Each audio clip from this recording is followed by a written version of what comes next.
Hi everyone, welcome back to Bottle Girl Diaries. For those of you who don't know me, I am Cindy Nansiri. Today we are going to talk fitness with the beautiful fitness model and trainer, Katie Chung, and we're also going to get her take on why it is so important to collaborate with other females than compete. Everyone, this is Katie Chung. Hi. Katie, thanks so much for coming on the show today. What have you been doing during this time since we haven't been working? Well, luckily, I am in the social media business. So social media has completely skyrocketed. And as far as like influencer marketing, collaborations, sponsorships, I have actually been busier now than I was before the pandemic. So let's introduce yourself. Tell me a little bit about yourself. Where were you born, raised, and when did you move to Vegas? Well, I was born in Idaho, not Iowa, not Ohio. Idaho. And I grew up as a tomboy, so I was always active. I rode dirt bikes, I played hockey, and I was really active as far as in sports, and that kind of transitioned into my fitness career. Mm-hmm. And I moved to Vegas because it was an easy transition from Boise, which is where I'm from, mm-hmm. to Las Vegas. Same cost of living, same kind of speed, and there was fitness people here. Right. And then on top of that, I could cocktail, and what better place than Las Vegas to make that kind of money, right? And to have all the extra time for my fitness. No, that totally makes sense. I feel like Las Vegas has just grown so much, and then soon we're going to have the stadium here, so it's going to get even better as far as like opportunities go. So what was your question for you? You work at Tao nightclub, is that correct? Yes, Tao nightclub. Was that your first industry job, or where did you work? Tao Group was my first industry job. I worked at Tao Beach. Okay. And then I luckily got pulled into the nightclub. I quit for a little bit, went and opened Hakkasan. Okay. And then I went back to Tao. What do you like Tao Group as far as, do you feel that was the best fit for you, or? I do. It's Tao Group, you'll always hear people say it's very much a family. And that's how I feel. And that's part of the reason why I went back to Tao. So mm-hmm. I loved Hakkasan. It was great. It was a new club. I was very, very busy. I was at the peak of my fitness career as far as competing. Uh-huh. And it was so hard for me to work such long hours. You know how it is opening a new club. Right. You're working such long hours, and they're open for banquets. So then you end up working 7 days a week compared mm-hmm. to 3 or 4. And I was getting a little overwhelmed. Mm-hmm. And my manager at Tao heard through the grapevine. So he gave me a call and he offered to let me come back, and he would let me have any days off I needed for my fitness. Mm-hmm. So it really made me feel like they cared about where I was going in my career fitness-wise. Mm-hmm. And they held up their end of the deal, and they let me have the days off, even if there were blackout dates, and they let me do my competitions. Mm-hmm. And that was a huge thing for me, and that was kind of why I stay loyal to that group, is because I do feel like they care about their employees. Right. And that's very important, especially, even during this time and just the industry that we're in.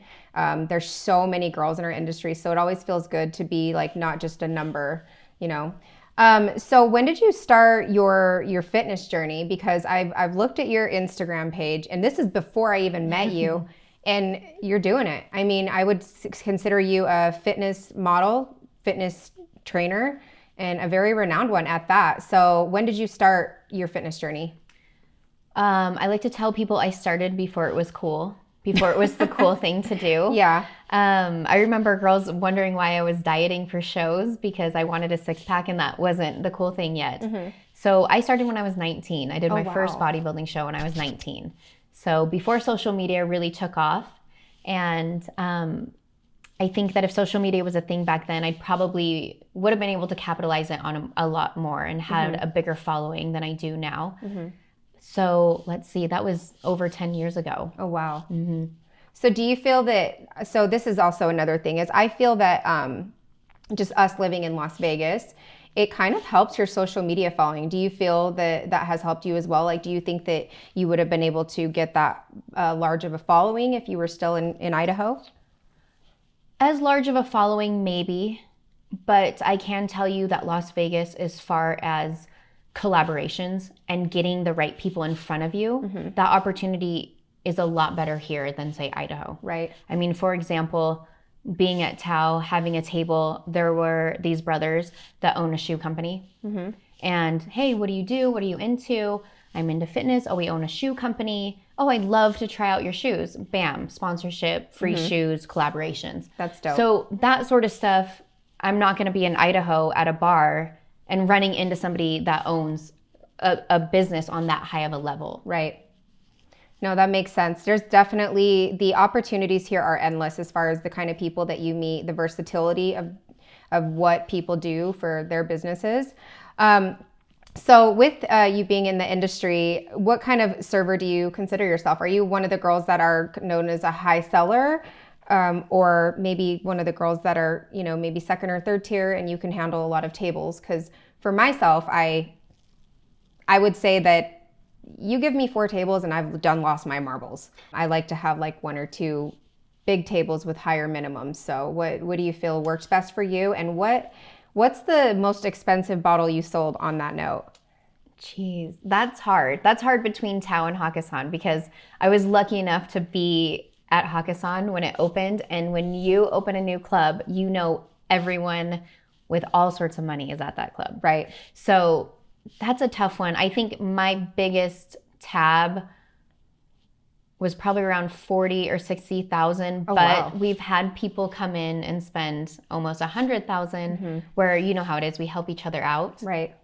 The type of server that I am, I feel like I can handle a lot of tables, but I like to be able to be one-on-one with a table where that's how you get the big sales. The more time that you spend at a table, why they're there, why they're celebrating, and then you can go and sell to them. Right. I would prefer fewer tables just because I feel like you can sell more. Right. But I mean, we all have to be busy once in a while with the multiple tables. Oh my gosh. I almost got fired because my first time on the floor when I worked at Excess, it was my first being on my own. And it was a chain smokers night and I had 5 tables and they're pretty high minimums. Yeah. Oh yeah. I was like, I'm for sure getting fired. I was in my 90 days. I was like, I'm getting fired. My paperwork's all messed up. Yep. So yeah, I'm not a person that's really good with paperwork.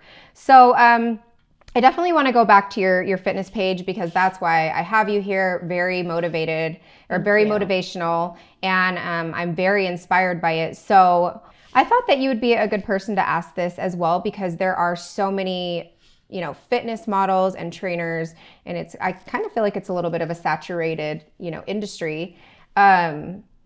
And I also feel that too, girls in this city and just this city specifically are more likely to want to compete with you than collaborate with you. So have you had any personal experience with that, or what's your thoughts on that? It's probably ingrained because of the industry. I mean, how do we get our jobs? We audition. Right. We compete to get our jobs. So yeah, I can see where that competitiveness comes from because, we need a means to an end. We need to make a living. So yeah, people are just naturally, and women naturally are very competitive.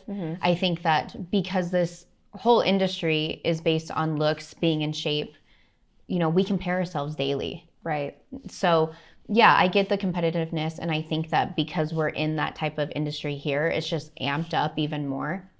I definitely have people that I compete with here. I don't love to compete with people because I want to just see myself succeed. Right. I'm trying to see how far I can push myself. I want to be the best version of me. That's my goal. Right. And if I can help you, by all means, I'm going to help you. But I'm not going to waste my time comparing myself to what you're doing because you're on a whole different path. Right. I got my own shit and I guarantee that is not the same path as your path. Right. So if you need help, I'll help you. If you're doing exactly what I'm doing and you're trying to steal my ideas, that's a whole nother thing. Right. But more than likely you're not. Right. So I don't understand why we can't help each other. I think that earlier on in the industry, when it was getting more popular and when people were starting to jump on, I made the mistake of not collaborating or not being open to helping people because I thought, you guys, I've been doing this for years. Why do I need to collaborate with this person? I've already been there and done that. And I know that held me back in so many ways because I wasn't able to capitalize on social media earlier. I wasn't able to learn, because you can learn from somebody with 1,000 followers versus one with 1 million. Right. So don't shut off those opportunities. Don't compete with people. You don't know. You can learn anything from anyone. Have you ever had any like personal experiences with, you know, anybody that you thought that you were kind of working alongside and then they decided to like go against you? No, I think my biggest problem is I've helped people along the way, and you can't help people expecting anything in return. That's not the way to do it. Right. But I do appreciate when you help someone and they give you credit and they thank you. Right. Like, that's all I'm looking for. Hey, thanks for your help. That's all. Yeah. No, and I feel like you have to give credit where it's due, just because that's how we all like empower and uplift each other. And if just like, I feel like you put that out there and that's what you're going to get back. So I have to ask you this. I tried one of your HIIT workouts. We did one on Zoom and I almost died. Holy shit. No, it was a great workout, but I feel like it was only a 20-minute HIIT workout and I was drenched and I didn't even have my sweet sweatband on or anything. So thank you so much for that. Of course. Quick question though. So how many times a week do you work out? And what's your diet like? Are you pescatarian? Do you have any diet restrictions? Because I mean, I feel like people are really, really leaning toward being vegan, pescatarian. What's your favorite workout and your diet? What's your daily diet like? So I try to work out every day, honestly, but I'm really big into knowing how your body feels, like listening to your body. If you're sore, please, by all means, take the day off, because if you're not 100%, I mean, you can even think this mentally. If you're not 100% mentally or physically, like, you cannot perform at that level. Right. So listen to your body, listen mentally and physically, take those rest days. I love HIIT workouts because they're short. I've done my research on them, and obviously, being a woman, I'm trying to build that booty. Yeah. So those HIIT workouts, they target your fast twitch muscles, which are a bigger part of your muscle. So when you're doing explosive movements, that helps it grow. So it's kind of like, sweet, I can sweat, I can burn some fat, and I'm retaining my muscle that I have right now. Okay. So that's why I always do the HIIT workouts. No one has any excuse. They don't have 20 minutes. You sit on Instagram for 20 minutes. Right. So my diet right now is, about 4 years ago, I found out I had a gluten intolerance, and they never fully knew if I was celiac or not. They just told me, hey, if you think you are, it's an invasive test. Let's just say you are. I'm okay with that. So I'm gluten-free. I recently started cutting out red meat, which I'm sorry for all my Idahoans, because I grew up eating steak and a glass of milk and mashed potatoes and gravy. Like, that was my meal. Yeah. All the time. That'll get you thick real quick. Yes. But Real I just, for multiple reasons, more because I love animals and I'm all about the environment. Yeah. So it was more environmental reasons than personal reasons. I didn't see any negative effects on my body. Right. So I pretty much keep it to chicken, some fish, and making sure I have my greens and no gluten. Okay, but I also see you be posting some soups, and I want to steal your soup recipes. I do not know why I love soup, and it's probably because I'm a horrible cook, and that's like the easiest thing to make. You're a horrible cook? Oh, I'm awful. Oh my God. But like, if you have a crock pot, you just dump all the shit in there at one time. Like, that's easy. You can do that. So I feel like I would mess up soup. I don't know why, but No. I feel like I would mess up soup. Girlfriend, you got chicken broth. That's all you need. I'm a great cook, but I would mess up soup. If you say just dump some shit in there, I'd be like, oh, okay. No, like, for real, you dump shit into a crock pot, you're fine. So that's probably why I do soup. And it's so healthy. Unless you're doing something like clam chowder, you have such low fat. Clam chowder, I like clam chowder, but I Okay. definitely am not going to try to attempt to make it. Yeah, and it's fattening, so you don't need to. I'm the bitch that'll get the Progresso clam chowder at the store. Yeah, no. Yeah. Okay. we won't go there. So, everybody's been quarantined. We all haven't been working.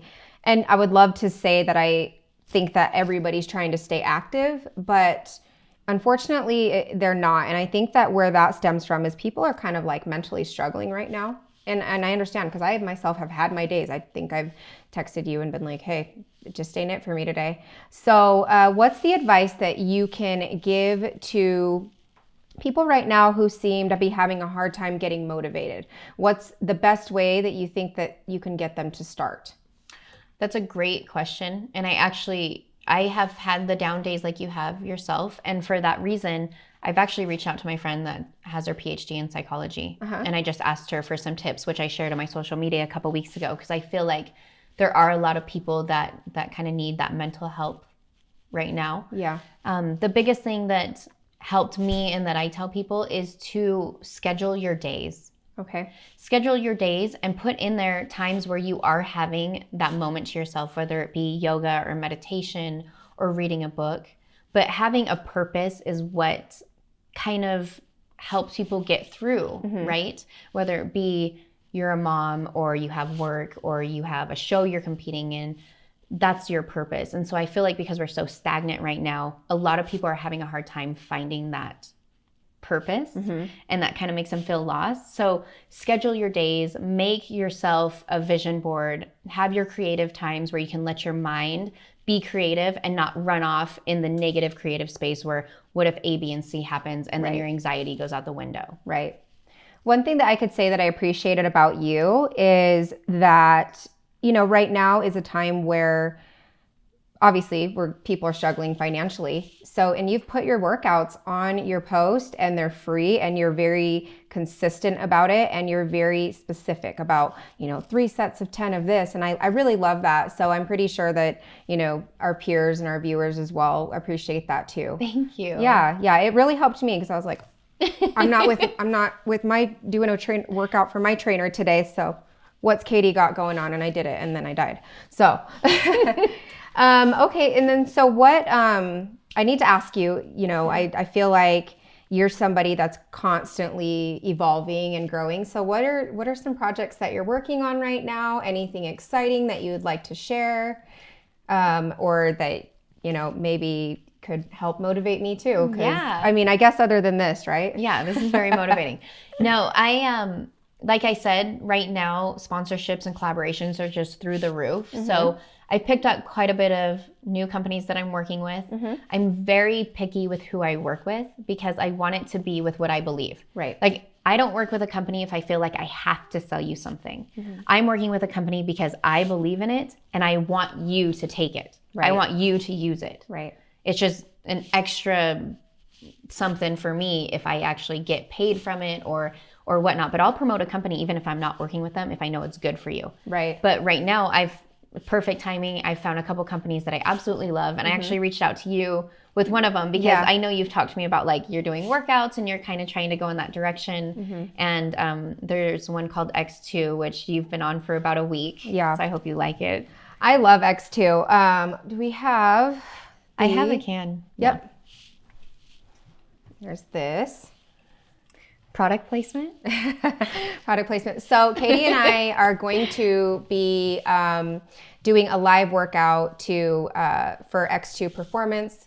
I guess we've been kind of signed on with their company as ambassadors or... Yeah, that's kind of the route that everyone's going with is ambassadors. It's good for companies to get their feet wet doing ambassadors because they know that they can get some sort of ROI from you. Where, at the beginning when social media was booming, they were like, yes, let's sponsor all the millions of followers for these girls had, like all the girls with millions of followers. And they were like, wait, we're not selling anything. Right. So it's kind of good to get their feet wet and see how it goes. And it's a win-win for both the athlete, the ambassador, and the company because the athlete's getting something out of it, but the company is also as well. Right. Yeah, no, I'm excited for it. It's definitely a good product. And I think that just like you said, it's important to really like the brand that you're working with. So I was like, I'm actually going to try this because I don't, I'm not just going to collaborate just for fun. Let me actually try it out. So, and then, let me just ask you, what's the best advice that you can give to our peers and viewers during this time that we are quarantined or that we have the downtime and as far as, keeping active, or maybe learning a new skill? How have you used this time productively? I think this is a time right now to build your foundation. And by that, I mean the foundation of what you want to do in the future. If we're just talking to our service industry friends, we all know that has a shelf life, Right. an earlier one than any other career. So what are you doing to set yourself up for success when you're done cocktailing? Right. Well, now is the time to figure that out because you have that time. This is kind of like a trial run. Right. Like, what are you going to do when you're done? This is the time where you can educate yourself and you can say, okay, I've always wanted to learn how to use my Canon camera and I want to know how to do my own photo shoots. Like, what are you doing right now? Set up that foundation so once we are ready, that you can go out and start that business that you've been wanting to do. No, I feel like I kind of felt like at first when I started quarantine, I was like just lounging around, not doing anything. And then I was like, what am I doing? You know, because we don't know what's going to come out from all this. So long term, what are you passionate about? What do you see yourself doing? And do you have any upcoming, businesses or projects that you'd like to share or speak on? So right now, I am actually helping Marquise Lee with his Team Lee Foundation. And his whole foundation is about helping athletes that were like himself, where he grew up in Inglewood and he didn't have really any leadership. He was in foster care, and really what saved him from gangs and going down a route that none of us want to be down was football. And he was lucky enough to be really good, and that pulled him away from this life that he could have had. And so he wants to help kids like that. So right now, because there are student athletes that aren't able to eat, that don't have money to do things, he's reaching out to those athletes, and we're dropping off packages of food, supplies, in some cases, cleats, sweatshirts, clothing. So right now that's keeping me really busy. I'm also working on my own podcast, which we've talked about, and that's kind of why this opened up. And it's called Built, and it talks about how you've built the person you've become physically, mentally, business anyway, motivational with a twist of getting to know the person that's sitting in front of me. Oh, wow. I love that. I'm excited for you. You'll definitely have to let me know when you launch that so I can tune in. And no, that's exciting. I love the cover that you sent me too. Thank you. And I was like, okay, she's got it. I'm like 10 steps behind you. No, you're not. You're right there. I know. So today we sat down with the beautiful Katie Chungwa. We were able to talk about fitness and the benefits of collaboration over competition. So moral of the story is help each other out, empower and uplift each other, because you'll go a long way with that. But for your health and fitness tips, if you haven't already, follow Katie at Katie Chungwa. Thank you. Yes, all across all social media. Yes. That's all today on Bottle Girl Diaries. If you haven't already, please like and subscribe for updates on my next episodes. You can follow me on Instagram at I am Cindy Nansiri, and I will see you guys next time. Bye.